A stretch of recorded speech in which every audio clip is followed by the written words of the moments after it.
Hi friends, welcome to ஜோதிமா சமையல். இன்னைக்கு நம்ம வீடியோவில் என்ன பார்க்க போகிறோன்னா, இன்னைக்கு நான் கருவாட்டு குழம்பு தான் செய்ய போகிறேன். நம்ம வீட்டில் அரைச்ச அந்த குழம்பு மிளகாத்தூள் வச்சு உங்களுக்கு இன்னைக்கு கருவாட்டு குழம்பு செஞ்சு காமிக்க போகிறேன். ஏற்கனவே நான் சிக்கன் குழம்பு செஞ்சு பார்த்தாச்சு.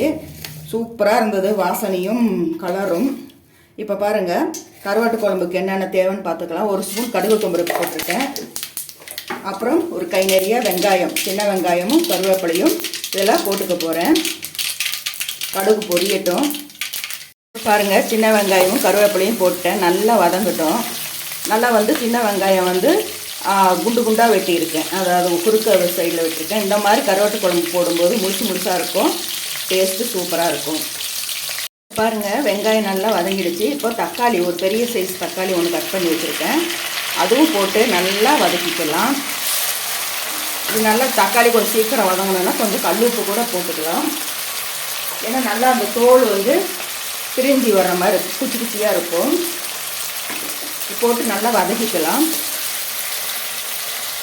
இப்போ பாருங்கள், தக்காளி வெங்காயம் நல்லா வதங்கிடுச்சு. இப்போ இந்த கருவாடு பாருங்கள், நல்லா சுத்தப்படுத்தி வச்சுருக்கேன். இது கண்ட கருவாடுன்னு சொன்னாங்க.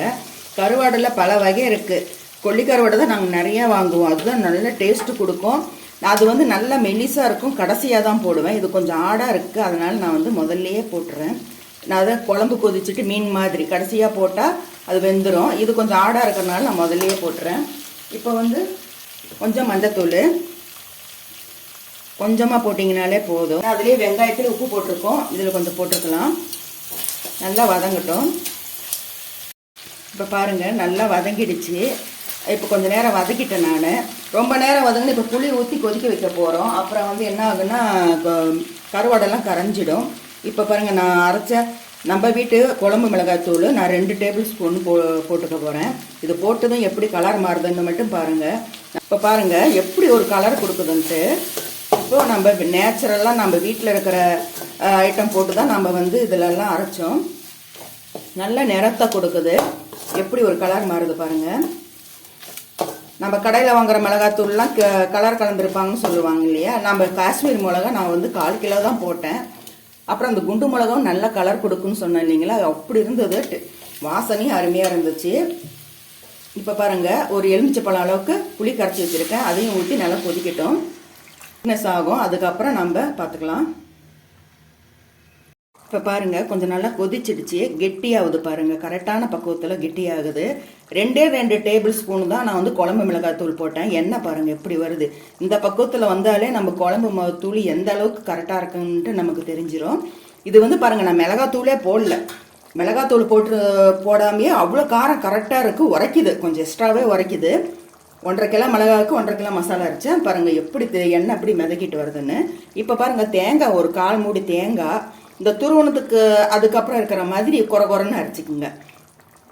இது கொஞ்சம் போட்டிங்கன்னா கொஞ்சம் குழம்பு இதாக இருக்கும், திக்னஸ் ஒரு அந்த புளி இது காரமெல்லாம் கொஞ்சம் ஈவன்படுத்தும். எப்படி இருக்குது பாருங்கள்.